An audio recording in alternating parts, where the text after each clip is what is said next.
Ang pangunahing tauhan ng kwento na si Zhang Ye ay isang dukhang binata sa buhay dahil sa hirap at hindi magandang pag-ibig. Kaya ngayon ay nagpakalasing siya upang magkaroon ng lakas ng loob na tapusin ang kanyang maikli at sawimpalad na buhay. Biglang may sumikat na liwanag, nakabalik siya sa rooftop, nag-iba rin ang kanyang damit, ang mga nakapaligid na gusali ay mabilis na tumaas, maging ang pangalan ng beer na ininom niya ay nagbago, ngunit hindi niya maalala kung ano ang nangyari. Mabilis siyang umuwi para magluto, kaya nagtatakang nagtanong ang matandang lalaki sa tabi niya kung sino siya at bakit siya pumasok sa bahay niya para kumain. Lumabas din ang asawa ng matandang lalaki mula sa kusina. Akala ni Zhang Ye ay anak sa labas siya ng kanyang asawa, kaya nag-away sila. Pagkatapos, nagbago rin ang litrato ng pamilya sa silid. Paglabas niya ng bahay, napansin niyang nagbago ang lahat ng billboard sa daan. Naramdaman niyang nananaginip siya at lumabas ang isang eksena. Sa simula, inakala niyang sa paggawa nito ay makakabalik siya, ngunit sa kasamaang palad, lahat ay nabigo. Pala, lahat ng ito ay dahil sa mga dayuhan. Ang dalawang palaka na ito ay dalawang Diyos na nagpaparusa sa kasamaan at nagbibigay ng gantimpala sa kabutihan sa universo.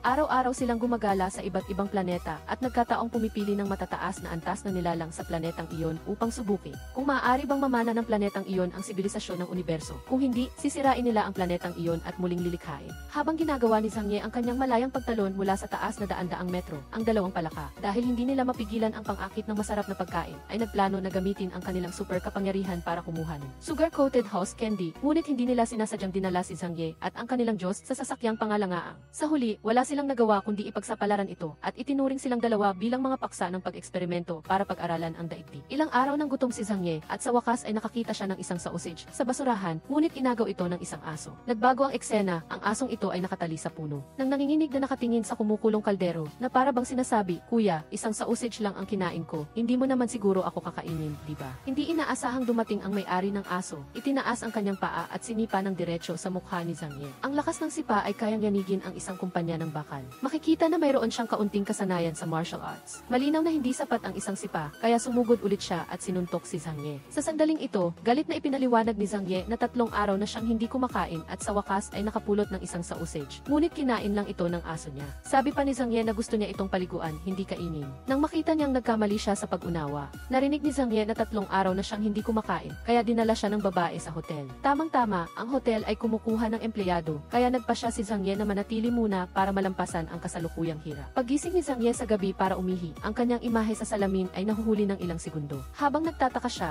may boses na nagsalita at nagtanong kung hindi ba niya gustong malaman kung paano siya napunta rito. Pala, si Zhang Ye ay dinala sa mundo ng laro. Ang paraan ng paglalaro ng larong ito ay dapat siyang makaipon ng key fame points. Kung ang fame points ay magiging 0, ang laro ay mabibigo at ang daigdig ay masisira kasama nito. Dagdag pa, ang larong ito kapag nagsimula na ay hindi na matatapos. Walang magawa, si Zhang Ye ay maaari lamang tanggapin ang newbie reward sa pamamagitan ng gulong ng kapalaran. Nakakuha siya ng 3 candy na nagpapabalik sa oras. Huwag mong maliitin ang 3 candy na ito. Tutulong ito kay Zhang Ye na baliktarin ang sitwasyon sa susunod na yugto. Kung mayroon kang kakayahan na ibalik ang oras, gagamitin mo ba ito para saan? Ngayon, naghahanda siyang gawin ang unang hakbang, pupunta sa isang istasyon ng radyo para mag-apply. Kahit na marami siyang kasabay, malapit nang matanggal ang mga extract na ito. Sa katunayan, sa isang iglap, tanging si Zhang Ye na lamang ang natira. Hiniling ng tagapanayam na kabisaduhin niya ang script. Manuskrito sa kanyang kamay sa loob ng 1 minuto. Ngunit bago pa matapos ang oras, kinuha na nila ang manuskrito. Malamang ay nagmamadali silang umuwi para makipaglaro ng baraha sa kanilang asawa. Walang magawa si Zhang Ye kundi magsimula. Sa huli, kalahati lang ang nabasa niya. Ayaw ni Zhang Ye na matapos ng ganoon lang, kaya pumunta siya sa banyo, binuksan ang system backpack, at kinuha ang time reversal candy na nakuha niya mula sa gulong ng kapalaran kanina at kumain agad ng isa. Agad siyang bumalik sa sandali bago ang panayam. Ang pakiramdam ng pag-hack sa laro ay talagang nakakatuwa. Pumasok siya at kinuha ulit ang manuskrito para kabisaduhin. Sayang at medyo mahaba ang manuskrito, hindi sapat ang isa. Kumain ulit si Zhang Ye ng isa pa. Sa pagkakataong ito, hindi na siya naghintay na may sabihin ang mga tao.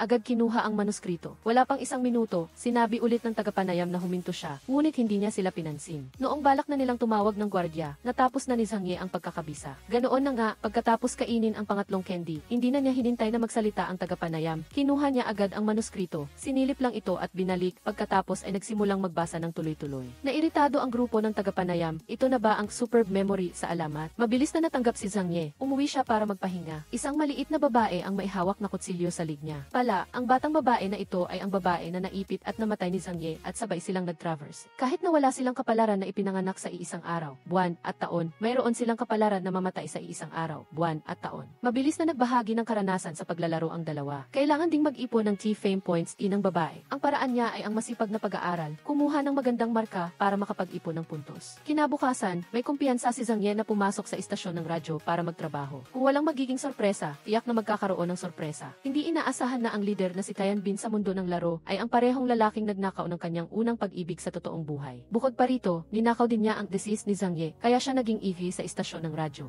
Sa pag-iisip sa mga bagay na ito, hinigpitan ni Zhang Ye ang kanyang kamao. Dapat sabihin na alam ng direktor kung sino ang pipiliin at gusto ko ring haplusin ang pisngi niya. Ngayon, ang number 1 na ng istasyon ng radyo, si Xiao Mei, ay lumapit kay Zhang Ye. May live broadcast na nangangailangan ng pansamantalang host para buhayin ang kapaligiran. Bilang isang outstanding student ng Broadcasting and Television Academy, natural na pumayag agad si Zhang Ye. Ngunit sinabi ni Tianbin na bago pa lang si Zhang Ye sa kumpanya at malamang nakulang pa sa karanasan, kaya huwag na lang. Pag-uwi ni Zhang Ye, nakita niya si Shen Shen na pinapagalitan. Pala, si Shen Shen ay inaapi din ng kanyang mga kaklase dahil bago siyang estudyante. Ang dalawa ay parehong matataas na antas ng manlalaro sa mundo ng laro. Paanong sila maaapi ng mga dis? Talagang hindi na rin makapagtimpi ang tiyo. Kinabukasan, naghanap si Zhang Ye ng pagkakataon para lapitan si Tianbin. Pagkatapos ay sinamantala ang pagkakataon para pahira ng pandikit ang buong suite ni Tianbin. Maaaring magtanong kayo, tanggalin na lang ang jacket, hindi ba? Pero bago nito, binuhusan na ni Zhang Ye ng isang tasa ng kape si Tianbin. Kaya naman, hanggang matapos ang pulong, hindi siya makatayo. Pagkaalis ng lahat, pumasok si Zhang Ye para maglinis. Agad na natauhan si Tianbin, alam niyang si Zhang Ye ang may kagagawa ng lahat. Agad siyang kumuha ng silya at hinabol si Zhang Ye. Akala mo ba ganoon lang kadali ang lahat? Syempre, hindi. Ngayon, nakuha ni Zhang Ye ang bad luck charm mula sa gulong ng kapalaran kanina at habang natutulog si Tianbin, idinikit niya ito sa kanya. Agad na lumabas ang isang timer bomb sa ulo ni Tianbin. Eksakto sa oras na magsisimula na si Tianbin sa pagsasahimpapawid, kung walang magiging sorpresa, tiyak na magkakaroon ng sorpresa. Natural na pinalitan ni Zhang Ye si Tianbin at sinimulan ang kanyang unang live broadcast. Sa sandaling ito, nakita ng leader ang pagganap ni Zhang Ye at nagpakita ng mukhang nasiyahan, sinabing dapat bigyan ng pagkakataon ang mga kabataan. Siguradong aangat siya sa lalong madaling panahon dahil sa mahusay na pagganap ni Zhang Ye. Sa live broadcast kahapon, ang Late Night TV Show ay umakyat mula sa huling pwesto tungo sa ikatlong pwesto sa listenership. Ang napakalaking pag-unlad na ito ay maaaring maitala sa kasaysayan. Dahil sa mahusay na pagganap ni Zhang Ye, nagpa siya ang leader na gawin siyang permanenteng empleyado ng mas maaga sa schedule at hinati ang programa sa dalawang bahagi. Mula ngayon, tuwing Lunes, Miyerkules at Biyernes, si Zhang Ye ang bahala. Siya, na may tunay na karanasan sa buhay, ay nakatagpo ng kanyang pagkakataon sa mundo ng laro. Susunod, mangyaring tangkilikin ang isang sobrang nakakahiyang rap. Diyos ko, nahihiya ako na gusto ko nang maglaho. Mabilis na natanggap ni Zhang Ye ang kanyang unang buwang sweldo. Naalala niya ang hirap ng kanyang mga magulang sa totoong buhay, kaya umuwi siya at naghagis ng isang supot ng pera sa bintana. Eksakto sa oras na iyon, ang kanyang prototype na si Zhang Hua sa mundo ng laro ay nagmamadaling umalis ng bahay. Naalala ni Zhang Ye na sa totoong buhay, pupunta siya sa class reunion ngayon. Alam ng lahat na ang ganitong uri ng class reunion ay walang iba kundi ang paghahambing, pagmamayabang ng kayamanan at pagtawa sa pangunahing tauhan. Ngunit sa mundo ng laro na ito, paanong hahayaan niya na apihin siya ng mga dis na ito? Kaya, mayabang siyang nagpunta para tulungan si Zhang Hua. Pagdating niya sa lugar ng class reunion, nagkunwari siyang assistant ni Zhang Hua.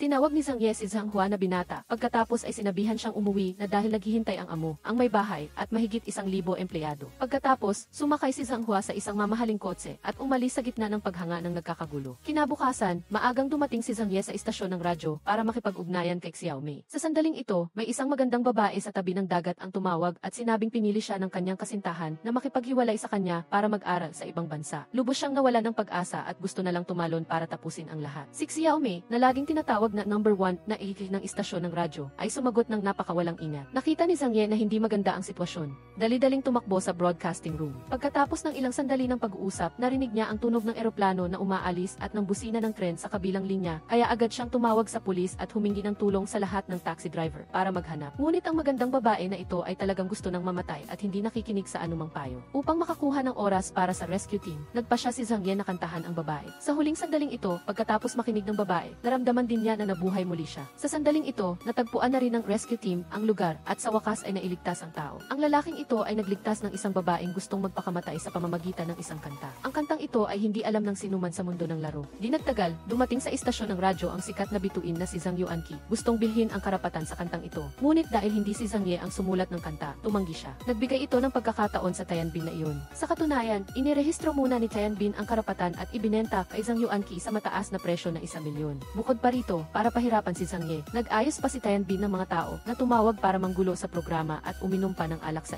Ito ang nagtulak kay General Manager Hao na alisin ang tinik na ito sa kanyang mata. Ngunit dahil malakas ang impluensya ni Tianbin, nagpa siya siyang gamitin si Zhang Ye para patayin ang isang tao. Pagkatapos, inayos niya na si Zhang Ye ang mamahala. Ang Mid-Autumn Poetry Society at sa pangalan ni Xiao Mei, tinulungan niya itong magpadala ng tula at matagumpay na nakapasok sa susunod na round. Sinasadya rin niyang ipinaalam dito na ang tiyuhin ni Tianbin ay ang chairman ng Poetry Association. Maliwanag na gusto niyang gamitin ang talento ni Zhang Ye upang pahiyain si Tianbin sa Poetry Society. Agad na idinaos ang Mid-Autumn Poetry Society. Maraming sikat na makata at mga taong may mataas na katayuan sa lipunan ang dumalo. Inimbitahan pa ang GE Station para sa live broadcast. Napakalaki ng okasyon. Makikita na hindi nagtipid ang tiyuhin ni Tianbin ng pagsisikap para sa kanya. Pagkatapos ng isang nakababagot na pambungad na talumpati, opisyal na nagsimula ang Mid-Autumn Poetry Society. Si Tianbin, syempre ay inimbitahan na basahin ang kanyang sariling gawa sa entablado. Talagang hindi dapat umakyat sa mesa ang aso, ang isang maikling tula na may 20 salita. Nagkamali pa siya ng isang salita. Tiningnan ang napakahiyang mukha ng kanyang tiyuhin, tiyak na gusto na niyang maglaho agad. Ngunit upang mapanatili ang dangal, kinailangan pa rin siyang purihin ng mga hurado sa tabi. Dumating si Zhang Ye ngayon para manuntok sa mukha, paano niya palalampasin ang magandang pagkakataong ito. Kaya, itinaas niya ang kanyang kamay upang magbigay ng ibang opinyon, itinuro ang pagkakamali sa tula, at nagtanong kung hindi ba si Tianbin ang sumulat ng tulang ito. Galit na galit si Tianbin na muntik na siyang makipag-away sa lugar. Nang makita na malapit na silang palayasin ng gwardiya para bawiin ang dangal ni Tianbin,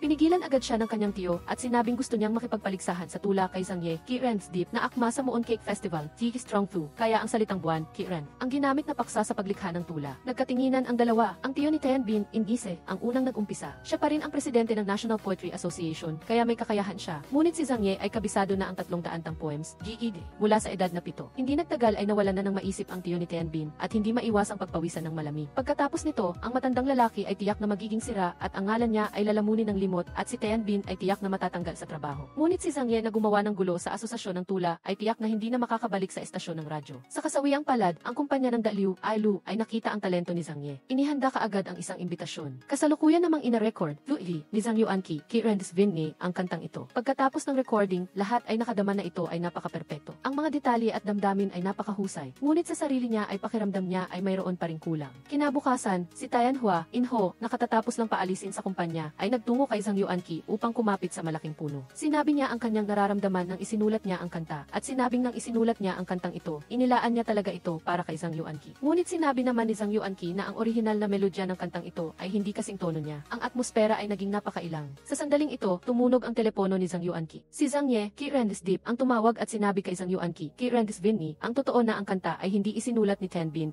kundi narinig niya lamang itong kinanta ni Zhang Ye sa isang palabas at palihim na ipinarehistro ang karapatan. Matagal nang napansin ni Zhang Yuanqi na may problema si Tianbin, kaya nagpakita siya ng interes. Bukod pa rito, sinabi ni Zhang Ye na hindi maganda ang pagkanta niya noon sa palabas, at ang kantang ito ay dapat na isang motivational song by Ihi Ilisitsi para sumikap ang mga tao, kaya dapat dagdagan ang beat ito. Ito ay tila ang eksaktong bagay na naramdaman ni Zhang Yuanqi na kulang noong nag-record.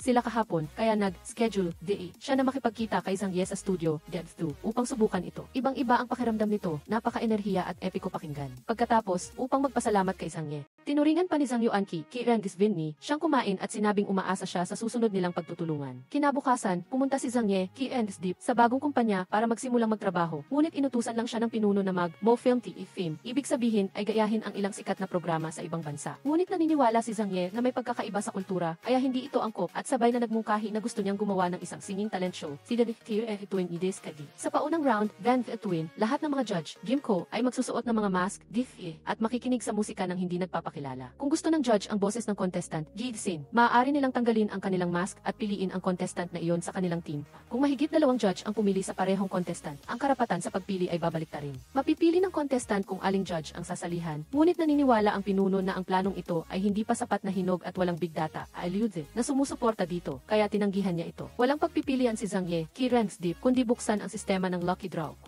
Pagkatapos ng ilang beses na pag-ikot, nakuha niya sa wakas ang Lucky Charm, Bamay-ima. Agad siyang idinikit niya ito sa kanyang sarili nang walang anumang salita. Sa sandaling ito, isang lalaki na mukhang pinuno ang nakaranas ng paninikip ng dibdib sa palikuran. Nakita siya ni Zhang Ye na umiihi. Dali-dali niya itong itinayo at binigyan ng gamot. Sa ganitong paraan, nailigtas niya ang pinuno. Agad siyang tinuring ng pinuno na parang kapatid. Hindi naman nagpakapormal si Zhang Ye at sinabi sa kanya ang tungkol sa kanyang plano. Matagumpay na naisakatuparan ang plano, ngunit baguhan pa rin si Zhang Ye, Kiren's Deep. Napakaliit ng budget na ibinigay ng kumpanya para sa programa. Hindi sapat maging ang pagtatayo ng set, at hindi makakagawa ng magandang epekto sa programa. programa. Ang pinakamahalaga sa programang ito ay ang kredibilidad ng mga judge, Ban Gimko. Ngunit ngayon, kahit ang pag-imbita ng mga second-tier singers, Kat Dance dalawa, ay mahirap. Nang uyam naman ang manager, Kundsi, at sinabing ang pag-aproba sa kanyang plano ay sapat na, at tinanong kung gusto pa niyang imbitahan si Zhang Yuanqi, T-Renth Vinny. Pagkarinig nito ni Zhang Ye, lumiwanag ang kanyang mga mata at pag-uwi niya, nag-text, diritin, siya kay Zhang Yuanqi. Kinabukasan, lumapit si manager Yan, Kundadim, kay Zhang Ye nang nakangiti. Sinabi rin ni manager Yan, Kundadim, na hindi na kailangang mag-alala tungkol sa budget dahil sa pagsali ni Zhang Yuanqi, T-Renth Vinny, sa programa, ang budget ay kaagad na itinaas sa level C. Gayunpaman, ang pagpayag ni Zhang Yuanqi na sumali sa programa ay may kondisyon din hiniling niya kay Zhang Ye, T-Renth Deep, na sumulat ng musika para sa kanya at saka lang siya gagawa ng programa para kay Zhang Ye. Mabilis na umere ang Super Voice, Shuging A. Tulad ng inaasahan ni Zhang Ye, ang unang episode, Z, ay sumikat sa lahat ng dako. Labis itong ikinatuwa ng pinuno. Sa simula ay gusto lang niyang suklian ang utang na loob sa pagliligtas sa buhay niya. Hindi niya inasahan na magiging matagumpay ang programa ni Zhang Ye. Nagmadali rin si Zhang Ye at sinabing tiyak na gagawin niyang maayos ang programa upang magkaroon ang bawat isa ng entablado para maipahayag ang kanilang sarili. Ngunit laging umiiral ang kapangyarihan ng kapital. Sumasakit din ang ulo ni Zhang Ye, T-Renth Deep, dahil nakapag-record, Gaydity, na si Zhang Yuanqi, T-Renth Vinny, ng ilang episode, Z. Ngunit wala pa rin siyang naisusulat na kanta. Ayaw niyang kopyahin ang mga kanta mula sa totoong mundo dahil para na rin itong plagiarism. Yes. At pareho lang sila ni Tianbin in East. Habang sumasakit ang kanyang ulo, ang bodyguard, ni Zhang Yuanqi ay dumating na sa pintuan. Walang magawa, nagpanggap si Zhang Ye na may sakit at nakahiga sa kama. Hindi sumuko si Tianbin at muling nagtungo kay Zhang Yuanqi at ibinigay ang masterpiece, Kifi, na pinagsumikapan niyang isulat. Si Zhang Ye, dahil sa pagnanais na makatakas sa paghabol ng bodyguard ni Zhang Yuanqi, walang magawa kundi magtago sa isang hotel, ICSN, para magsulat. Mooncake Festival, Teak Chongfu, na ngayon. Naghanda si Yao Aimin, Diu Ames, ng isang mesa ng pagkain at naghintay para makakain silang magkasama. Ngunit nang buksan niya ang pinto upang umuwi, isang boses ang narinig si Zhang Yuanqi, T-Renth Vinny pala. Nakita siya ni Zhang Ye, T-Renth Deep, at nakaramdam ng inis. Bakit siya pumunta sa hotel upang hingin ang draft? Dito. Sinabi naman ni Zhang Yuanqi na kung hindi niya ibibigay ang draft, hindi na siya magre-record, guide. Pagkarinig nito, nagmadali si Zhang Ye na maghanap ng paraan upang harapin ito. Ngunit pagdating nila sa pinto ng hotel, biglang may lumabas na grupo ng mga reporter, Delvin, na ikinatakot ni Zhang Yuanqi at hinila si Zhang Ye upang tumakas. Tinangkang habulin ng mga reporter, Delvin, ngunit buti na lang at hinarang sila ng mga guard, ang mga reporter sa pinto. Naniniwala ang mga reporter, Delvin, na si Zhang Yuanqi, T-Renth ang taong iyon at hindi nila palalampasin ang minsan sa 1,000 taon na pagkakataon na ito, kaya nagpa siya silang maghintay sa pintuan. Nang makatanggap ng balita si Zhang Yuanqi, alam niyang hindi siya makakaalis pansamantala, kaya tumayo siya, hinubad ang kanyang jacket, hose, at naghandang maligo. Ang ugong ng tubig mula sa shower, ay umalingaw-ngaw. Paanong makakayanan ni Zhang Ye, T-Renth Deep, na isang single, Gided, sa loob ng 25 taon, ang tagpong ito? Ang kanyang mga mata ay nagsimula ring maging mailap. Sa sandaling kinakabahan at natatakot si Zhang Ye, natapos ng maligo si Zhang Yuanqi at lumabas. Si Yao Aimin, Diu Ames, ay naghihintay sa kabilang panig hanggang sa makatulog na, habang si Zhang Ye ay nagbigkas ng mga tula, at nanonood ng buwan, kasama ang big star, Aimin Tin, ngunit hindi pa rin lumalabas. Hindi na ito paraan. May live broadcast, JP San TFT, pa si Zhang Yuanqi, T-Renth Vinny, ng 0 o'clock, Kung hindi siya lilitaw sa oras, tiyak na mabubuking siya. Sa oras na iyon, hindi na siya makakapagsalita kahit na may katwiran pa siya. Walang magawa si Zhang Ye, T-Renth Deep, kundi tawagan si Yao Aimin, Diu Ames, para humingi ng tulong. Nagalit si Yao Aimin hanggang sa puntong gusto na niyang mabaliw. Nagmamadali si Zhang Ye na sabihin sa kanya na pumunta muna at ipapaliwanag niya ng malinaw sa kanya kung hindi ay huli na ang lahat. Sa madaling panahon, dumating si Yao Aimin sa pinangyarihan. Pagpasok pa lang niya sa pinto, sinulyapan niya ang towel, sa banyo at nakita ang mga damit sa kama. Agad siyang nagalit. Sinabi pa ni Zhang Ye sa kanya na tulungan siyang paalisin ang mga reporter, Delvin, sa ibaba. Agad na nagalit si Yao Aimin at nagtangkang umalis. Nagmadaling hinarang siya ni Zhang Ye, T-Renth Deep, at sumumpa. Isang sulyap lang, nakita agad ni Zhang Yuanqi, T-Renth Vinny, ang iniisip ni Yao Aimin, Diu Ames, at ginamit ang taktikang soft bind, Dan Basiki. Pagkalipas ng ilang minuto, lumabas si Yao Aimin sa hotel, ICSN, na suot ang jacket, host, ni Zhang Yuanqi. Akala ng mga reporter, Delvin, si Zhang Yuanqi siya, kaya hinabol nila at kinunan ng litrato. Kasabay nito, umakyat palabas ng bintana sina Zhang Yuanqi at Zhang Ye, at pagkatapos ay kinuha sila ng bodyguard, ni Zhang Yuanqi. Ang mga reporter sa kabilang panig ay natigilan pagkatapos maghintay buong gabi, dahil peke pala ito. Kinabukasan sa pulong, gusto ng pinuno na magpasok ng ilang tao sa Super Voice, Shuging A. Lahat sila ay mga tao ng sponsor, DTTK, na gustong dumaan sa likod ng pintuan. Ngunit si Zhang Yuanqi, sinabi na niya na ang mga taong ito ay walang anumang magandang punto. Hindi sila mahusay kumanta, ngunit wala silang kahit katiting na tunay na damdamin. Ngunit hindi pa rin sila sumuko, at nagpakilala pa ng isang nagbebenta ng alpombra. Naniniwala rin si Zhang Ye, Ki-Rensdip na hindi sapat ang mga contestant, Gi-Sin, na ito. Palaging gustong gawin ni Zhang Ye ang super voice, Shuging Egi, bilang isang tunay na talent show, siya Tire tuwing ideas titens, at umaasa siyang magbigay ng mas maraming pagkakataon sa mga may talento. Nang walang mga gimmick, Chiuvis, walang advertising, kungko, at tumutok lamang sa purong musika, ngunit minaliit pa rin nila ang kapangyarihan ng kapital. Tig,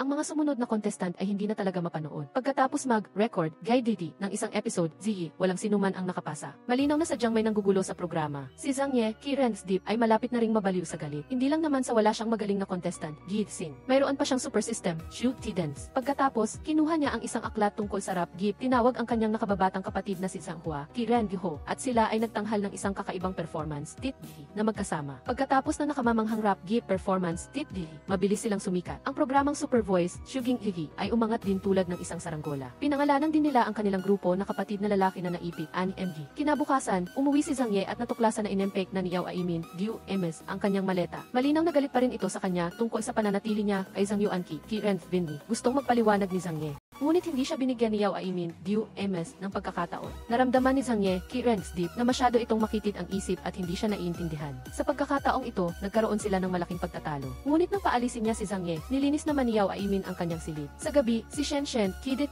ay naging pinakamahusay na tagapamagitan. Nakipagkita siya kay Zhang Ye at sinabing nilinis ng kanyang tiyahin ang kanyang silid na parang isang presidential suite. Dan Tian's Kidet, at paulit-ulit niyang sinabi na iba na ang katayuan ni Zhang Ye ngayon. Kaya kailangan niyang manirahan sa isang lugar na mas marangya. Matapos marinig ito, labis na natuwa si Zhang Ye, umuwi at kumain kasama ang tiyahin. Sinabi naman ni Shen Shen na lihim na umiibig si Zhang Ye kay Yao Aimin. Kinabukasan, muling nilapitan ni Shen Shen si Zhang Ye. Sinabi na pinuri siya ng tiyahin niya. Pagbalik ni Shen Shen, Kidet, muli niyang sinabi sa kanyang tiyahin na bagamat abala si Zhang Ye, Ki-Rensdip, naaalala pa rin niya si Yao Aimin, Diu MS. Kaya gusto pa rin pumunta ni Zhang Ye sa gabi upang humingi ng paumanhin. Pagkatapos, kaagad niyang tinawagan si Zhang Ye at inanyayahan siyang umuwi at kumain. Sa hapunan, nagkunwari si Shen Shen na pupunta sa banyo at sadyang gumawa ng pribadong espasyo para sa dalawa. Sa simula ay masaya silang nag-uusap, ngunit nang magsimula silang magbahagi ng damdamin, nabuking sila, at naging ganoon ang kamay ni Zhang Ye. Gusto pa rin ng Super Snail, Xu Sisa, na hanapin si Zhang Ye para mag-advertise, kungko. Nakaisip si Zhang Ye ng ideya na idikit ang advertisement, kungko, sa shoelaces, Yeji, ngunit hindi niya inaasahan na magiging kamangha-mangha ang epekto. Mabilis itong sumikat. Nagbukas si Zhang Ye, Ki-Rensdip, ng super system, Xu Didens, at pinili ang rapid martial arts,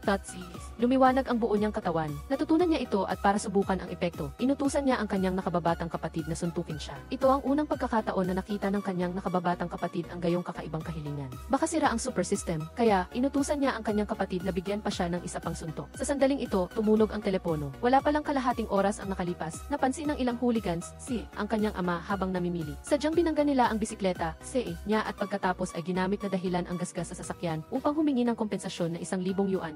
Agad siyang dinala ng walang pasabi at pagkatapos ay tinawagan ang kanyang anak para dalhin ang pera. Akala ni Zhang Hua, Ki-Ren-Giho, nakalimutan ng ama niya ang pera habang namimili. Kaya inutusan niya si Zhang Ye, Ki-Rensdip, na dalhin ito. Pagdating ni Zhang Ye, nakita niya ang kanyang ama na pinalilibutan ng ilang hooligans, sa lupa. Sa gitna ng araw, naglakas loob ang mga hooligans na ito na apihin ang matatanda. Nang makita ito, sinubukan siyang suntukin ng kalbo, Hindi man lang nakareact si Zhang Ye sa suntok na ito. Tila gumana na ang kanyang super system, Shu Tiden. Sa sandaling ito, sumugod din ang isa pang hooligan. Napakabata naman ng galaw na ito. Agad na sumugod ang lalaking may embroidered jacket, Hoku Thith, at naglabas ng serye ng Iron Fist, Viet Queen Yan, Technique, Sian. Hindi na talaga mapanood. Ang huling lalaki ay hindi rin basta-basta. Tumalon siya. Sa sandaling ito, ang atmosfera ay naging napakatahimik at pagkatapos ay inapak-apakan niya ang mukha ni Zhang Ye. Napaka-brutal ng tagpo. Hindi inasahan ni Zhang Ye, Ki-Rensdip, na ang pag-aaral ng martial arts, ay hindi sinasadyang magliligtas sa kanyang ama sa mundong ito. Sa una ay balak niya itong gamitin upang harapin si Yao Aimin, Diu Enes, dahil binugbog siya nito kagabi. Kinagabihan, pumunta si Zhang Ye upang hanapin si Yao Aimin at hamunin siya. Ngunit sinabi ni Shen Shen, Kidet,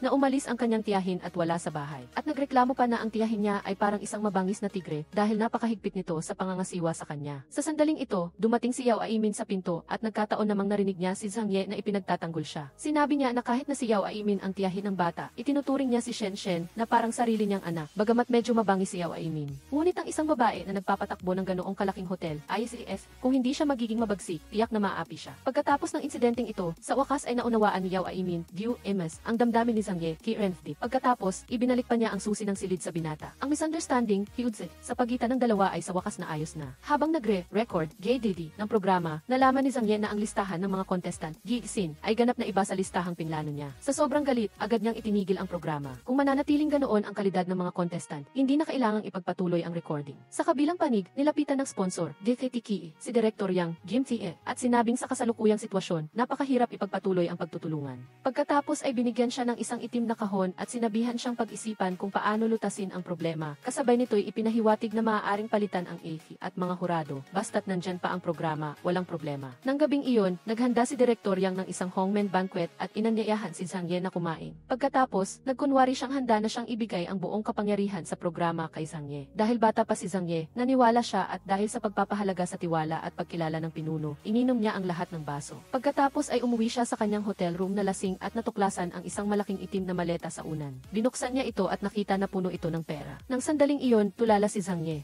Nang tumunog ang telepono, nalaman niyang iyon ay suhol mula sa kapatid ni Direktor Dan. Sinabi ni Kirens Deep na hindi niya kukunin ang pera. Ngunit nag-alala siyang hindi magtugma ang halaga kapag ibinalik niya, kaya binilang niya isa-isa ang mga banknotes. Hindi niya alam na lahat ng ito ay kinukunan ng video. Alam niyang hindi simple ang bagay na ito, kaya't agad binuksan ni Kirens Deep ang sistema upang bumili ng isang time reversal candy pambalik sa panahon, sa gayon ay makakabalik siya sa nakaraan upang baguhin ang kasaysayan. Ngunit sinabi ng sistema na ang time reversal candy ay out of stock. Sa kasalukuyan, maaari lamang siyang mag-regular spin, ngunit nakakuha lamang siya ng isang nakakaakit na prutas. At lalo pa, nagkaroon ng system error ngayon, kaya maaari lamang siyang mag-spin ng isang beses. Sa oras na ito, kumalat na ang balita tungkol sa pagtanggap ni Kirens Deep ng suhol. Nang siya ay umuwi, pagdating pa lang niya sa pinto ay narinig na niya si Diu Ines na sumisigaw. Sinasabing sikat pa lang siya ay ginagaya na ang iba sa pagtanggap ng maruming pera para bumili ng premyo. At dapat daw putulin ang kanyang mga paa. Walang magawa si Kirens Deep, kaya kinuha niya ang nakakaakit na prutas at kinain. Ang kanyang buong katawan ay lumiwanag at pagkatapos ay kinuha niya ang lahat ng kanyang lakas ng loob at kumatok sa pinto ng silid ni Diu Ines. Ang taong kanina ay gustong saktan siya ay biglang nakaramdam na parang naliligo sa simoy ng tagsibol. Sa pagtingin sa kaawa-awang mukha ni Kirens Deep, sinabi ni Diu Ines na hindi niya matiis, kaya't mahinahon niyang inanyayahan si Kirens Deep na pumasok sa silid at maingat na tinanong kung ayos lang ba siya. Ang Diyos-Diyosan sa tabi ay natigilan, ang mundo ng mga matatanda ay talagang napakakomplikado. Lihim na naisip ni Kirens Deep na napakalakas ng nakakaakit na prutas na ito, kaya kailangan niyang samantalahin ang bisa ng gamot at magpubliko na humingi ng tawad. Kaya, agad niyang binuksan ang kanyang telepono at nag-live stream. Tunay nga, ang pagiging tapat ang pinakamakapangyarihang sandata. Pagkatapos ng taos puso niyang paghingi ng tawad, hindi lamang siya pinatawad ng mga netizens, kundi sinabi pa na si Kirens Deep ay tiyak na biniktima ng iba. Hindi nagtagal, dahil sa pagsisikap ng lahat, si Director Zhang ay dinala ng legal department ng kumpanya. Pagkatapos noon, ang naghihintay sa kanya ay walang iba kundi ang walang tigil na makina sa pananahi. Ngayon, nakatanggap siya ng tawag mula sa bodyguard ni Kirens Vinny na nagsasabing nagtipon si Kirens Vinny ng isang grupo ng mga sikat na artista. Naghahanda silang mag-record ng choral version ng kantang Aking Pangarap, ngunit biglang na-aksidente sa sasakyan ang isang tao at hindi makakarating. Inaasahan niyang si Kirens Deep ang makakapag-substitute. Dahil umaasa si Kirens Deep na makaipon ng mas maraming fame points sa pamamagitan ni Kirens Vinny, masaya siyang pumayag. Mabilis na pumunta si Kirens Deep sa recording studio. Ang mga malalaking bituin sa loob ay nagpamilog ng kanyang mga mata. Ang editor dito ay nagtataka din kung mapipigilan ba nila ang tawa habang nagre-record. Totoo nga, kung hindi ako nahihiya, ang iba ang mahihiya. Ngunit napakahusay talaga ng kanilang technique sa pag-awit, maging ang kanilang aura ay magkapareho. Hindi madaling makahanap ng ganoong karaming tao. Si Diu Ines naman ay naghihintay pa rin kay Kirens Deep na umuwi dahil nag-schedule silang maglakbay sa Kiev sa Mountain, Bundok Kiev,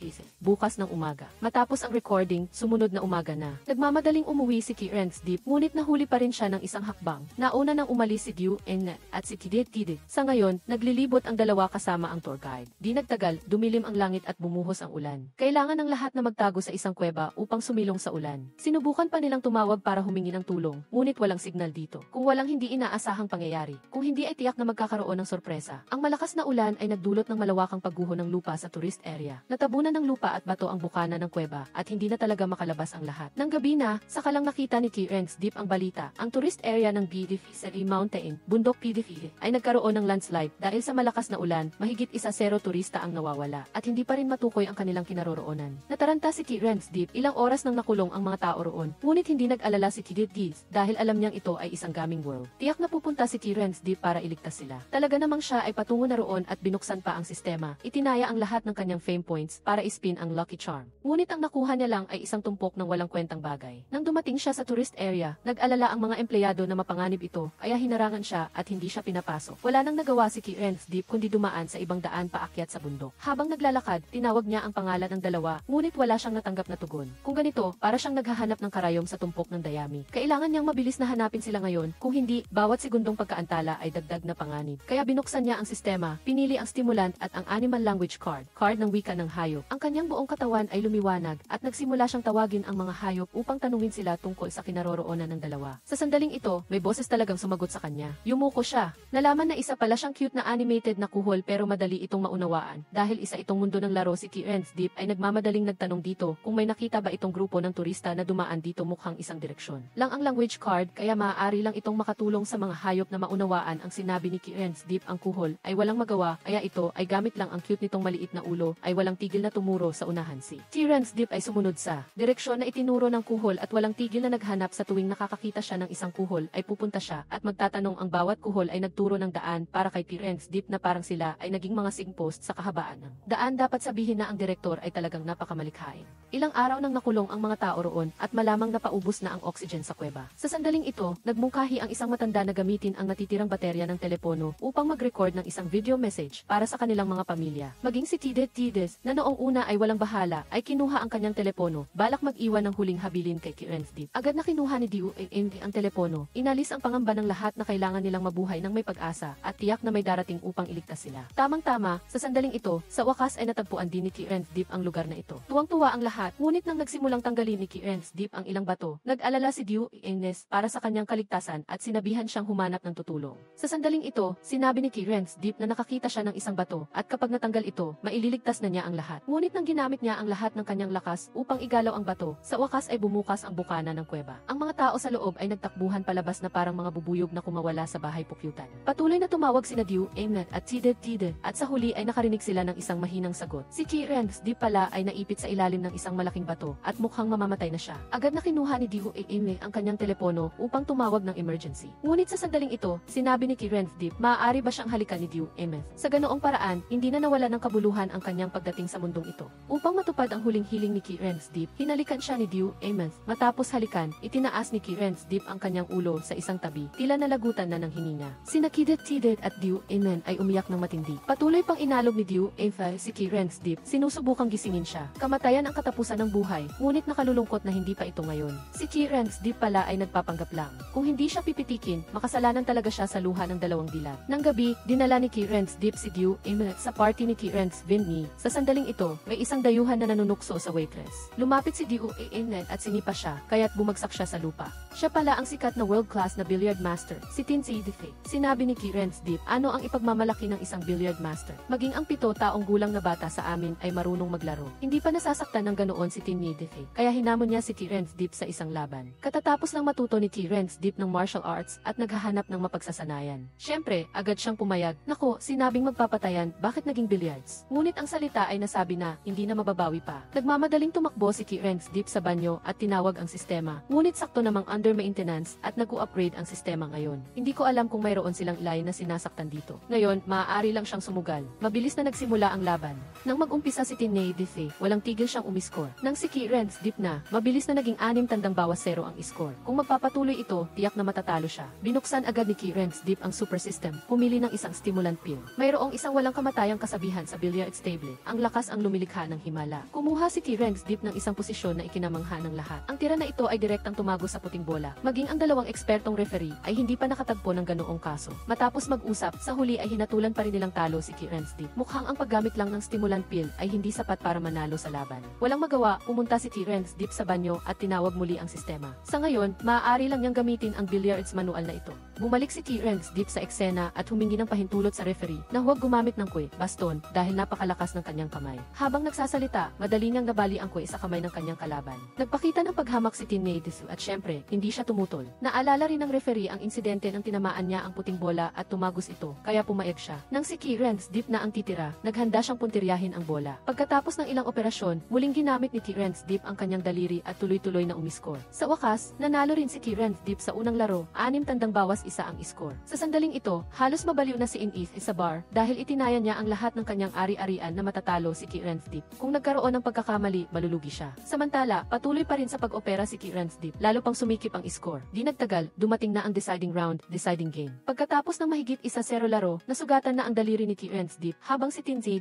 naman sa kabilang panig ay tuloy-tuloy pa rin sa pag-score. Walang nagawa si Kirensdeep kundi gamitin ang bad luck charm, angklet bala ng kamalasan. Ang mga pamilyar na manonood ay tiyak na alam na ang lakas ng bad luck charm. Lumapit siya kay Tinay at binati siya. Akala ng kalaban ay aamin na siya ng pagkatalo at ng asar pa. Sinamantala ni Kirensdeep ang pagkakataon at idinikit ang bad luck charm sa kanya. Talaga nga, ang pinakamahalagang tira na ito ay sumala. Sa sandaling ito, kinutya pa siya ni Kirensdeep. Nang si Kirensdeep na, pero nasugatan na ang kanyang daliri, hindi na tumpak. Ang laban na malapit ng manalo ay naging kay Tinay ulit. Sa sandaling ito, malapit nang sumabog ang bad luck charm, angklet bala ng kamalasan. Si Tinay pala ay sumala sa pagpalo ng bola. Nanalo si Kirensdeep dahil pumasok ang puting bola sa hole, butas. Ang billiard master ay sumala sa puting bola. Hindi ka panipaniwala pala dahil noong una, ginamit ni Kirensdeep ang kanyang daliri para tamaan ang puting bola na umiikot pa rin sa lugar ng may mataas na bilis. Wala nang nagawa si Tinay kundi ito pa rin ang kanyang pangako at tumakbo ng hubot-hubad sa paligid. Dahil dito, lubusang nalugi si Inith at pinalaya sa bahay. Ang pintuan ng kanyang bahay ay puno pa ng demand letters, liham ng paniningil. Hindi siya nagsisi at itinuro ang lahat ng kasalanan kay Kirensdeep. Ngayon, naglalakad si Kirensdeep at si Tidit sa parke kasama ang aso. Bigla siyang kinailangang magbanyo, kaya tumakbo siya sa isang tagong sulok para magdilig ng halaman. Sa sandaling ito, may isang silweta sa tabi niya na kumuha ng isang ladrilyo. Ito pala si Inith at agad niyang tinakot si Kirensdeep para mangikil ng pera at lumabas ang eksena sa simula. Ngayon, hayun na. Ang gusto lang niya ay pera, ngunit ngayon ay nabunyag ang kanyang pagkakakilanlan. Balak ni Inith na magpakamatay kasama si Kirensdeep. Sa sandaling ito, dalawang alien frogs ang nakamasid dito at kinakabahan. Kung mapapatay si Kirensdeep ng isang Inith sa laro, mabubura ang data. Ang laro ay kailangang mag-umpisa muli at ang lahat ng naunang pagsisikap ay magiging wala. Ang dalawang palaka ay nagbabalak na kumilos upang iligtas ang tao sa tabi. Agad sanang susugod si Tianbin nang biglang kumulog at kumidlat sa loob ng silid. Sa wakas, nailigtas din si Zhang Ye habang si Tianbin naman ay dinala sa isang mental hospital. Ngayon, si Zhang Yuanqi ay nakatanggap ng isang musikal na tungkol sa isang magkasintahan na mahigpit na tinututulan ng kani-kanilang pamilya. Ngunit sa huli ay nalampasan nila ang lahat ng balakid at nagkatuluyan. Nadama ni Zhang Yuanqi na mayroon pa ring ilang problema sa script. Gayunpaman, sinabi ng direktor na sila ay gumagawa ng high-end na sining at hindi basura na pelikula. Ngunit nadama ni Zhang Yuanqi na ang sining ay para sa madla at hindi ito dapat maging masyadong abala sa paghahangad ng kalaliman. Sa huli, nilapitan ni Zhang Yuanqi si Zhang Ye para humingi ng tulong. Pagkatapos basahin ang script, nilapitan ni Kirensdeep ang direktor. Nadama niya na ang kwento ay napakatuwid, may mga tagumpay at pagsubok ang buhay, at walang ganoong bagay na laging maayos. Bukod pa rito, ang ganitong uri ng walang problema na plot ay karaniwang hindi gaanong nakakaantig kaysa sa trahedya. Pagkatapos, ikinwento niya ang kwento ni na Romeo at Juliet sa lahat. Ang lahat ay nagliwanag ang mga mata pagkatapos makinig, ngunit ito ay isang musikal pa rin, kaya kailangang baguhin din ang musika. Naalala ni Kirensdeep ang melodya ng Destiny sa tunay na mundo, ngunit hindi niya alam ang teorya ng musika, kaya maaari lang siyang humuni upang gayahin ng iba. Unti-unti ring nagbabago si Kirensdeep. Dati, ang kanyang pagiging maingat sa copyright ng kanta ay naging isang napakakaraniwang pangyayari. Hindi nagtagal, ang musical ay nagtanghal sa malalaking teatro at mabilis na sumikat. Si Zhang Ye, Kirensdeep ay sumikat din dahil dito. Ang musical na pinagbibidahan ni Zhang Yuanqi, Kirensdeep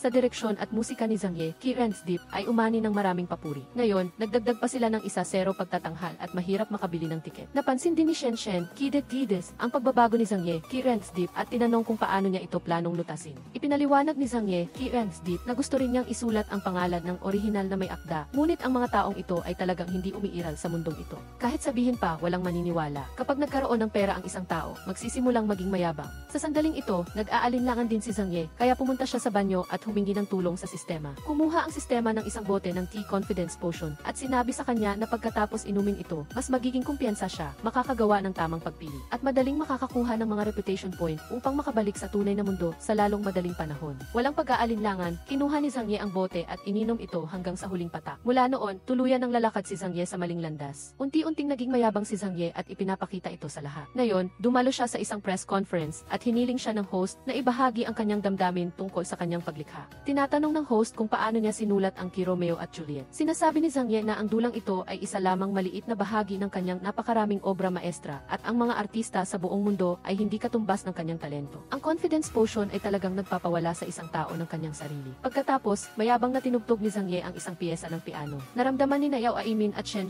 na hindi na siya ang Zhang Ye na kilala nila, kaya umalis sila kaagad. Nagpanggap si Tianbin na isang doktor upang makatakas sa mental hospital. Nagkita ang dalawa sa isang hotpot restaurant. Voluntaryong humingi ng tawad si Tianbin kay Zhang Ye para sa kanyang mga ginawa noon at sinabing wala na siyang trabaho ngayon. Umalis din ang kanyang asawa at nagkaroon siya ng maraming utang kaya hindi siya makauwi. Nang makita ni Zhang Ye ang kalagayan niya, naawa siya at pinatawad siya. Inayos niya pa na maging personal na katulong niya si Tianbin. Si Zhang Ye ay lalong nasasanay sa kanyang dating gawi. Patuloy na tumaas ang kanyang kasikatan at siya ay naging pinakasikat na bituin sa mundo. Hindi lang niya binago ang kanyang hitsura, kundi bumili pa siya ng isang napakalaking mansyon. Si Tianbin naman ay todo puri at tumulong pa kay Zhang Ye na kumuha ng maraming public service advertisements. Sa totoo lang, kumita rin siya ng malaking benepisyo mula rito. Mula noon, si Tianbin ay naging pinagkakatiwalaang tao ni Zhang Ye. Ngunit ang ambisyon ni Tianbin ay hindi lang tumigil doon. Nilapitan niya si Zhang Ye upang agawin ang lahat kay Zhang Ye. Pagkatapos, siniraan ni Tianbin ang reputasyon ni Zhang Ye sa iba't ibang paraan at sadyang binago ang mga gawa ni Zhang Ye dahilan upang isipin ng lahat na pagod na si Zhang Ye. Ngayon, lumapit si Zhang Hua kay Zhang Ye at sinabing gusto niya ang isang babae. Ngunit siya ay 25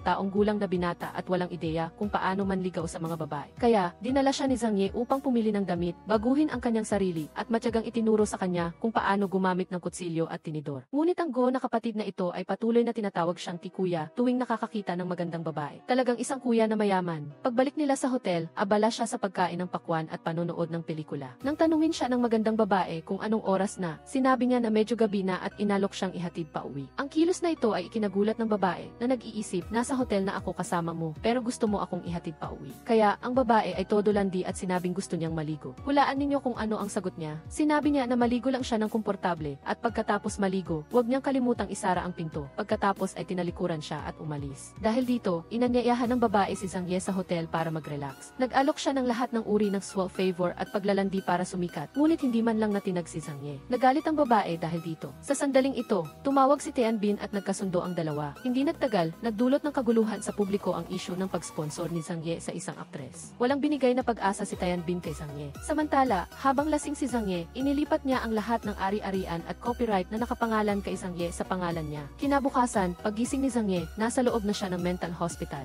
Habang naguguluhan siya, binigyan siya ng Director Kao ng isang tablet. Lumabas na ito ay isang video niya na hubot-hubad na tumatakbo sa kalye. Lahat ng ito ay kagagawa ni Tianbin. Noong gabi, dumalaw si Tianbin sa kanya at sinabi sa kanya na ang copyright ng kanyang mga gawa at lahat ng kanyang ari-arian ay naisalin na sa kanyang pangalan. Gusto niya ring iparanas kay Zhang Ye ang pakiramdam na makulong sa mental hospital. Sa puntong ito, saka lang naunawaan ni Zhang Ye na si Tianbin ay nasa tabi niya sa loob ng mahabang panahon, naghihintay lamang ng pagkakataong maghiganti. Kinabukasan, nag-organisa pa si Tianbin ng isang press conference, sinasabing ang inspirasyon para sa mga naunang gawa ni Zhang Ye ay nagmula sa kanya. Higit pa rito, naibalik na niya ngayon ang lahat ng copyright at hihigitan pa niya si Zhang Ye at susulat pa ng mas maraming gawa sa hinaharap. Natuklasan ni Zhang Hua ang voice recorder na iniwan ni Zhang Ye. Sa puntong ito, saka lang naunawaan ng lahat na natrap si Zhang Ye. Pagkatapos, hinanap ni Zhang Yuanqi ang aktres na iyon. Ibinigay ang voice recorder at hiniling na sabihin niya ang totoo. Matagal-tagal na ring nasa mental hospital si Zhang Ye. Natuklasan niya na ang pagkanta para sa mga pasyente na nagbibigay ng kasiyahan sa lahat ay nagpapataas din ng kanyang reputation points. Sa puntong ito, naunawaan niya ang tunay na kahulugan ng pagpapahanap ng sistema sa kanya ng mga reputation point ang maglingkod sa iba, magbigay ng kasiyahan at positibong enerhiya sa lahat at hindi lamang tungkol sa pagiging sikat. Sa sandaling ito, may dalawang babae ang dumating at nagpakilalang asawa ni Zhang Ye. Gusto siyang ilabas. Inaasahan na ni Tianbin na gagamitin nila ang taktikang ito at sinabi sa doktor na si Zhang Ye ay isang sinungaling at bali-bali. Huwag silang palilinlang. Bukod pa rito, ang karapatan sa pangangalaga ni Zhang Ye ay nasa kamay na ni Tianbin. Sa puntong ito, tanging ang pag-aayos ng mga tao upang lihim na iligtas siya ang natitirang opsyon. Noong gabi, palihim na pumasok ang mga bodyguard ni Zhang Yuanqi sa mental hospital. Upang masigurado ang kaligtasan, tinawag ulit ni Zhang Ye ang sistema para sa isang lucky draw. Ang tanga na ito ay nanunukso pa rin sa kanya na bumili ng confidence potion. Sa kabutihang palad, naintindihan na ni Zhang Ye ngayon at nanalo pa ng isang lucky charm. Agad niyang idinikit ang lucky charm sa bodyguard ni Zhang Yuanqi. Plano nilang palabasin na si Zhang Ye sa mental hospital. Gumana ang lucky charm at ang isang pasyente na nakatayo sa pasilyo ay nakatulog na nakatayo. Pagkatapos, tinakpan ng isang pader ang tingin ng nurse. Ngunit pagdating nila sa pinto, nalaman nilang nakakandado ito. Pagtingin nila sa baba, may AV card ng isang medical staff sa sahig. Pinulot ito ng bodyguard ni Zhang Yuanqi at kinard ang pinto. Agad na bumukas ang pinto. Pagdating sa ground floor, muling kumislap ang lucky charm. Nakakuha siya ng 100 yuan. Sa ganitong paraan, matagumpay na nakatakas ang dalawa dalawa. Ngunit ngayon, ang pinakamahirap na problema ay mabawi ang karapatan sa pangangalaga. Sa ganitong paraan lamang sila makakalabas sa kontrol ng kaaway na si Tianbin. Sa puntong ito, iminungkahi ni Zhang Hua na magpadna test na lang. Matagal na siyang nagdududa na si Zhang Ye ay anak sa labas ng kanyang ama. Tila hindi masamang ideya ito. Pagkatapos ng lahat, si Zhang Hua ay siya rin sa mundong ito. Mabilis na pumunta ang dalawa sa ospital. Paglabas ng resulta, natigilan silang dalawa talaga silang magkapatid. Agad na nalaman ito ng mga magulang ni Zhang Hua. Pareho silang nagduda na si Zhang Ye ay anak sa labas ng kabilang panig. Ang time travel movie ay biglang naging isang pangmatagalang family drama. Kaya, palihim na kinuha ng ina ang buhok ng kanyang asawa at ni Zhang Ye upang magpadna test, ngunit nagkataon na nakita niya ang kanyang asawa doon. Lumabas na may dala rin siyang buhok ng kanyang asawa at ni Zhang Ye upang magpatest. Nag-away ang dalawa nang magkita, parehong inaakusahan ang isa't isa ng pagtataksil noong bata pa sila. Nagtulakan ang dalawa at sabay na pumasok upang magpatest. Paglabas ng resulta, natigilan silang dalawa. Ang mga resulta ay nagkumpirma ng relasyon sa dugo. Agad na nag-react ang matanda, sinabing baka kambal sila noon at nagkamali ang doktor sa ospital. Pagkarinig nito, nagsimula ring magbalik tanaw ang asawa. Noong nagbubuntis siya, kaya niyang kumain ng pagkain para sa 3 tao ng mag-isa. Bukod pa rito, may pagkakahawig si Zhang Ye sa kanya. Sa sandaling ito, dumating din ang dalawang magkapatid. Agad na niyakap ng mag-asawa si Zhang Ye. Kaya, si Zhang Ye ay nagkaroon ng tunay na magulang at isang go na nakababatang kapatid. Dahil mayroon na siyang tagapag-alaga, sa wakas ay nakalabas na rin si Zhang Ye sa mental hospital. Ang susunod ay ang kanyang pagbabalik sa publiko. Si Zhang Yuanqi, inaanyayahan siyang sumali sa isang end-of-year show. Dahil sa pagtatanghal na ito, nagkaroon ulit si Zhang Ye ng malaking bilang ng mga babaeng tagahanga. Habang lumalabas siya, nakasalubong niya ang isang sikat na male actor na nakabangga sa isang babaeng tagahanga. Dali-daling tinulungan ni Zhang Ye ang babae at hiningi sa aktor na humingi ng tawad. Ngunit ang taong ito ay hindi lamang hindi umamin ng kanyang pagkakamali, kundi napakayabang pa. Hinarang siya ni Zhang Ye at hindi pinayagan na umalis. Agad niyang inutusan ang kanyang bodyguard na suntukin si Zhang Ye. Pagkatapos, kusang loob na sumuko si Zhang Ye sa presinto. Matapos malaman ang katotohanan, sinabi ng pulisya na bagaman nanakit siya, ang kasalanan talaga ay nagsimula sa kabilang panig. Bukod pa rito, ang pag-amin ni Zhang Ye ay napakabuti. Kaya siya ay pinalaya kinabukasan. Ngunit ang insidenteng ito ay nagdulot ng kaguluhan sa publiko. Matapos malaman ang katotohanan, agad na itinuring ng mga tagahanga si Zhang Ye bilang isang bayani at dahil dito, sumikat ulit si Zhang Ye. Ngayon, may isang sikat na direktor ang nag-imbita sa kanya na bida sa Fist of Fury. Ang direktor na ito ay ang Kitchen Dashing na pamilyar sa lahat. Ang action director ay isa ring lumang kakilala, si Da Kongming, na mukhang hindi masyadong matalino. Mayroon siyang aura ng isang bida, basta't umarte siya sa isang pelikula, madali siyang makakapagligtas ng mga tao mula sa mga terorista. Pauwi na siya nang nagkataon na natuklasan niya ang Terracotta Army ni Qin Shi Huang. Sa ganitong paraan, umabot siya sa kasikatan at kayamanan. Ngayon, gusto na lang ni Zhang Ye na mag-focus sa pakikipag-date. Pagkaraan ng ilang araw, dinala ni Zhang Ye ang kanyang buong pamilya sa isang bakasyon. Natuklasan ng kanyang ina na mayroong mahjong tournament na ginaganap sa lugar, kaya agad siyang nagparehistro upang sumali. Ang 15 taong paglalaro niya ng mahjong ay hindi nasayang. Mabilis siyang umangat sa ranggo. Ngunit ang mga sumunod na laro ay lalong naging kakatwa at may mga palatandaan ng pandaraya ang kalaban. Agad na hinanap ni Zhang Hua si Zhang Ye. Sa sandaling ito, naglalambingan sila ni Yao Aimin. Nang kukuha na siya ng singsing upang mag-propose, dumating si Zhang Hua at sinabing inaapi ang kanilang ina at hinila si Zhang Ye palayo. Sinabi ni Zhang Hua sa kanya na ang kanilang ina ay natatalo mula pa nang magsimula siyang umupo doon. Tiningnan ito ni Zhang Ye at nakita niya talaga na may problema. Kitang-kita na nagbibigay sila ng senyales gamit ang iba't ibang kilos. Agad na ibinunyag ni Zhang Ye ang kanilang pandaraya, ngunit dahil wala siyang ebidensya, siya pa ang pinalabas ng guard. Hindi mapigilan ni Zhang Ye ang kanyang galit at nagdesisyon siyang sumali sa kompetisyon para turuan ng leksyon ang 3 taong ito. Bago ang laro, binuksan niya ang sistema upang bumili ng ilang Lucky Charm. Ngunit sinabi sa kanya ng tanga na isa lang ang maaari niyang bilhin bawat beses. Sa tagal ng kompetisyon, hindi sapat ang isa. Kaya, sinimulan ni Zhang Ye ang kanyang plano. Kinuha niya ang isang Lucky Charm, idikit ito sa kanyang sarili, at nagsimulang magpa-Lucky Draw. Sa unang pagkakataon, nanalo siya ng isang Lucky Charm, at nagpatuloy siyang magpa-draw. Sa pagkakataong ito, mas malupit pa, nanalo siya ng 10. Ang aksyon na ito ay ikinagulat kahit ang dalawang ikili palaka. Sa ganitong paraan, dala-dala ni Zhang Ye ang mga Lucky Charm, at nalampasan niya ang bawat level at nakarating sa finals. Ang kanyang kalaban ay ang 3 matandang mandaraya na nang-api sa kanyang ina. Mabilis na nagsimula ang laro. Ang matabang inga ay walang tigil sa pangmutya kay Zhang Ye at hinimok siyang magsimula na. Ngunit direktang sinabi ni Zhang Ye, parang nanalo na ako. Sa unang laro, siya mismo ang nakakuha ng 13 orphans, 13 wonders. Wala nang sinabi pa ang matabang inga at nagpatuloy ang laro. Nang makita ng matabang inga na hindi maganda ang sitwasyon, nagbigay siya ng senyales sa kanyang kasama. Sa isang sulyap lang, nahulaan ni Zhang Ye ang kanyang intensyon na ikinatawa ng lalaking itim sa harapan. Pagkatapos nito, iba't ibang uri ng panalo ang nangyari, may 7 pairs, 13 orphans, big 4 wins, mixed 1 suit, Food, at iba pa. Hindi lumampas sa inaasahan, tinalo ni Zhang Ye ang tatlong ito. Tuwang-tuwa syempre ang binata sa panalo, ngunit hindi masaya ang organizer. Ang jade ring na ginamit bilang premyo para sa kompetisyon ay para lang sa promosyon at hindi talaga niya gustong gamitin bilang premyo. Kaya, espesyal niyang inanyayahan ang tatlong mahjong master para panatagin ang loob ng organizer. Ang mga masters ay isa-isang ipinapakita ang kanilang mga espesyal na kasanayan. Ang una ay ang taong binansagan sa mundo ng mahjong bilang Key God of Calculation. Hindi lamang siya may Super 8, kundi may espesyal din siyang kakayahan sa pagbibilang ng mga baraha. Ang pangalawa ay ang taong binansagan bilang Key Smiling Tijen. Palagi siyang naniniwala na ang mabagal na panalo ay hindi kasing ganda ng mabilis na panalo. Ang pangatlo ay ang taong binansagan bilang Key Snake Hand. Nanalo na siya ng World Championship ng 3 beses at binansagan din bilang Key Asian Mahjong God. Ngunit pakiramdam pa rin nila ay hindi sila ligtas, kaya lihim nilang kinausap si Zhang Ye. Gusto nila siyang suhulan para kusang loob siyang umalis sa kompetisyon. Hindi na tinag si Zhang Ye. Sabi niya, bukod sa honey trap sa mundong ito, mga ibang bagay sa kanya ay hindi kaakit-akit para malaman ang kahinaan ni Zhang Ye. Nag-ayos sila ng tao para subaybayan siya. Sa oras na ito, wala siyang kamalay-malay dahil nakikipag-ugnayan siya sa kaluluwa ng magandang propesora. Lalo pang humahanga ang propesora sa kanyang talento. Hindi lang pinupuri ang kanyang mga tula, musika, at pagpipinta, kundi hinahangaan din ang kanyang kakayahan sa arkeolohiya. Isa siyang tunay na bersyon ng White Horse Prince sa totoong buhay. Ngunit si Zhang Ye ay may iniibig na at gustong mag-propose sa isang babae, pero hindi niya alam kung paano magsimula. Ang hindi sinasadyang pagkilos ni Zhang Ye, Key Ends Deep, ay nagtulak sa magandang babae sa apoy, at ang eksenang ito ay nakunan din ng taong sumusubaybay. Dali silang dumating sa eksena ng finals. Sabay na lumabas ang tatlong masters na nasa broadcast. Hindi lang sila sikat na sikat, kundi lahat sila ay mga profesional na atleta. Hindi rin nagpahuli si Zhang Ye na may napaka-imposing na kasuotan ng God of Gamblers. Pagkatapos ng isang pagpapakilala, nagsimula na ang laban. Napakaganda ng mga baraha ng tatlong masters. Kaagad silang nag-declare ng win sa simula. Ang kanilang mga mata ay may dalang panunuya at pangutya, para bang sinasabi kay Zhang Ye na sigurado siyang matatalo. Ngunit ang sumunod na eksena ay ikinagulat ng lahat. Sa tulong ng Lucky Charm ng Super System, muling naging supreme ruler si Zhang Ye na may protagonist aura. Kahit ang slick hand na hindi pa nakakabaril ay bumaril. Sumunod ay isang one-sided na labanan. Iba't ibang hindi pa nakikitang malalaking baraha ang patuloy na lumabas na nagpabigla sa dalawang komentarista ng paulit-ulit. Ang slick hand na may malawak na karanasan ay natakot din at pinawisan ng malamig na pawis. Upang protektahan ang kaligtasan ng kanyang mga mahal sa buhay, dinikita ng lalaki ang bawat isa ng Lucky Charm. Ito ay dahil lamang sa niligawan niya ang propesora sa gabi at ang resulta ay nakunan ng litrato ng mga tao. Upang manalo, dinakip ng mga organizer ang babae na napagkamalan niyang girlfriend. Sa unang round ng mahjong kompetisyon, umasa ang lalaki sa Lucky Charm para manalo sa lahat ng laban na nagpasingaw ng malamig na pawis sa tatlong mahjong master sa tabi niya.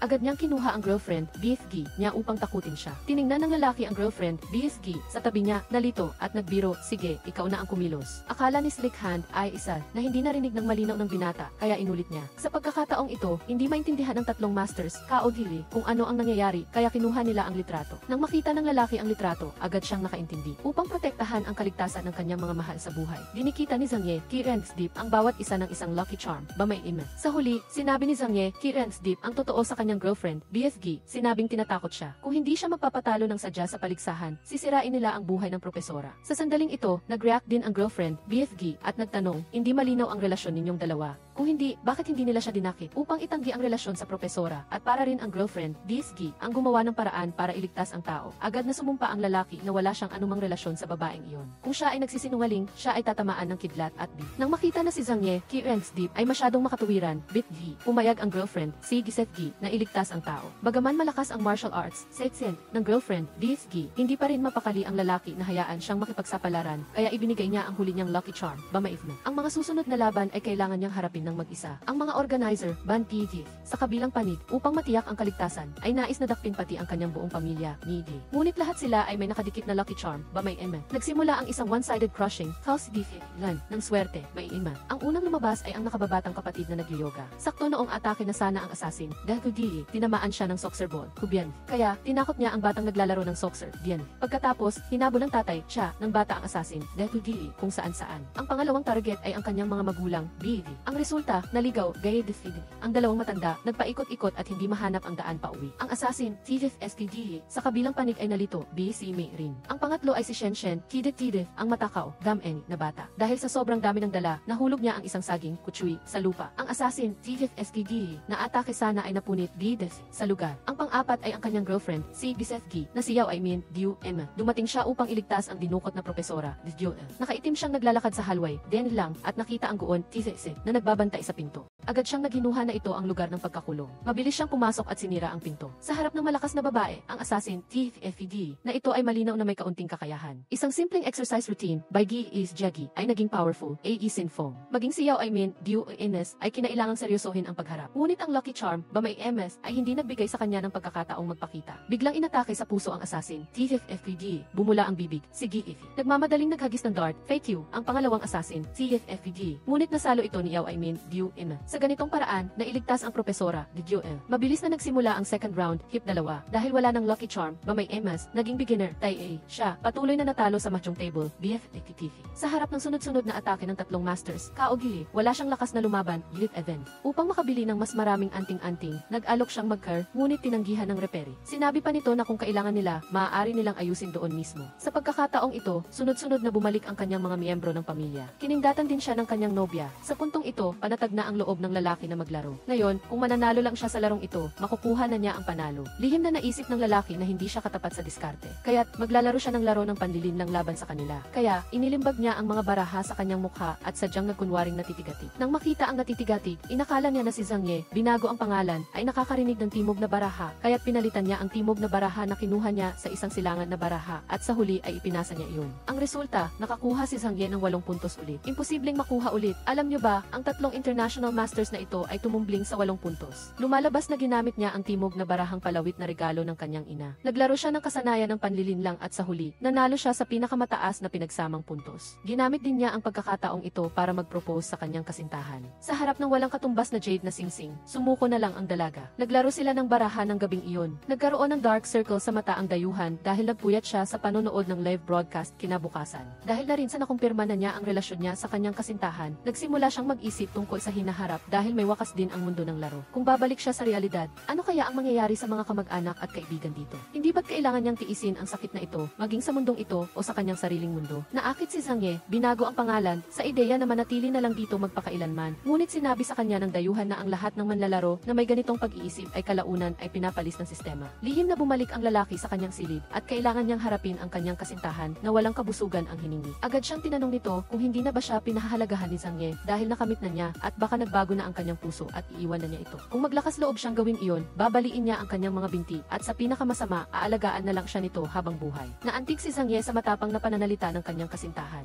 Pagkatapos ay binigyan siya ng kanyang kasintahan ng isang regalo. Sa realidad, ang palawit na ito ay ang agimat ni Zhang Ye. Binago ang pangalan at siya ring susi para makapasok siya sa mundo ng laro. Hindi inaasahan dito, ito ay ang pamana ng kanyang kasintahan. Natuwa ang lalaki at nagbasa ng isang talumpati mula sa kaibuturan ng kanyang puso. Ngayon, nagpo-promote siya ng sarili niyang pelikula. Samantala, ang kanyang kaaway na si Tian Bin, binago ang pangalan dahil wala nang matakbuhan, ay nagdesisyon na magsakripisyo. Kaya, hinaharang niya ang lahat ng mga daanan palabas, nagsabog ng gasolina sa buong sahig, at sa huli ay sinindihan ang sinehan. Agad na tumunog ang fire alarm sa pasilyo. Ang makapal na usok ay umakyat sa silid sinehan. Ang mga manonood ay nagsisigawan. Sa huli, napansin din nila ang di pangkaraniwan at nagtakbuhan sila palabas. Sa kaguluhan, nawala rin ni Zhang Ye, binago ang pangalan, ang kanyang mga kamag-anak. Naging magulo ang buong sinehan. Ang mga mabilis tumakbo ay nakarating na sa pintuan. Ngunit ang pinto ay nakakandado na ni Tian Bin, binago ang pangalan, kanina pa. Ang lahat ay napilitang umakyat sa hagdan. Nag-aalala si Zhang Ye na hanapin ang kanyang mga kamag-anak sa karamihan, ngunit hindi niya sila makita. Sa puntong ito, halos lahat ay nasuffocate na sa usok. Ang emergency exit sa bubong ay nakakandado rin ng mahigpit. Doon lang napagtanto ni Zhang Ye ang kalubhaan ng sitwasyon. Kung magpapatuloy pa ito, lahat sila ay maiipit dito hanggang mamatay. Kaya agad siyang lumapit sa dayuhan. Ngunit sinabi sa kanya ng dayuhan na natapos na niya ang misyon na itinakda ng sistema. Tapos na ang laro. Maaari na siyang bumalik sa tunay na mundo sa pamamagitan ng palawit na ito. Ngunit matagal nang naninirahan si Zhang Ye. Binago ang pangalan dito. Nagkaroon siya ng pagmamahal sa mga tao at lahat ng bagay dito. Kahit na sa huli ay kailangan niyang bumalik, kailangan niyang tiyakin na ang lahat dito ay ligtas at walang pinsala. Kaya, ginamit niya ang kanyang reputasyon na puntos para bumili ng isang candy na pabalik sa oras. Ang natitira ay ginamit niya upang bumili ng mga anting-anting. Ginawa niya ito para lang makapagligtas ng mas maraming tao. Hindi na marami ang natitira sa reputasyon na puntos ni Zhang Ye. Ang bilang ng mga taong natrap sa pasilyo. Ito ay tumpak na kinakalkula ng sistema. Sa reputasyon na puntos ni Zhang Ye, binago ang pangalan, imposibleng iligtas ang lahat. Pagkatapos, ginamit ni Zhang Ye ang candy na pabalik sa oras para bumalik sa 3 minuto na nakalipas at patuloy na naghagis ng mga anting-anting sa karamihan. Ang kanyang reputasyon na puntos ay patuloy ding bumaba at sa huli ay naubos niya ang lahat ng kanyang huling puntos. Ayon sa mga patakaran ng sistema, siya ay mamamatay at hindi na mabubuhay sa tunay na mundo. Sa mga huling segundo ng pag-ira ni ni Zhang Ye. Ang mga taong ito ay unti-unting nakabawi sa sitwasyon. Salamat sa suporta ng mga anting-anting. Kahit ang emergency exit sa bubong ay nabuksan, binalot ng gintong liwanag si Zhang Ye. Hindi siya namatay. Lumabas na lahat ng ito ay ang huling pagsubok ng sistema para sa kanya. Kung pinili niyang iwan ang kanyang mga kamag-anak at umalis ng mag-isa, talagang mamamatay siya. Hindi nagtagal, nagising siya sa balkonahe kung saan siya nagsimula. Naintindihan niya na nakabalik na siya. Pagkatapos, bumaba siya sa ibaba at nakita si Shen Shen. Binago ang pangalan na kumakain ng Candid House. Lumalabas na ang lahat ay bumalik sa simula. Maliban sa kanya, ang ibang mga tao ay hindi alam kung ano ang nangyari sa mundo ng laro. Pagkatapos, nagpunta si Zhang Ye, binago ang pangalan sa kumpanya para mag-apply. Nandyan pa rin ang pamilyar na General Manager's How. Kahit na ang mundong iyon ay virtual, ang mga karanasan ni Zhang Ye ay totoo. Iyon ay magiging mahalagang ari-arian niya. Sa huli, natanggap si Zhang Ye, binago ang pangalan bilang radio host. Nang gabing iyon, pagkatapos ng trabaho, nakita niya ang isang pamilyar na figura sa labasan ng subway. Si Zhang Yuanqi, binago ang pangalan, sa realidad ay isa lamang street singer. Ang bodyguard ni Zhang Yuanqi ay hindi rin bodyguard, kundi isang ordinaryong office worker. Lumapit si Zhang Ye para batiin siya at binigyan siya ng isang kanta. Ang kantang ito ay ang obra na hinikayat ni Zhang Yuanqi kay Zhang Ye na isulat sa mundo ng laro. Ngayon, ibinalik niya ito sa may-ari. Ang kwento ng manlalarong tumawid sa oras at espasyo ay nagtatapos dito. Salamat sa panonood.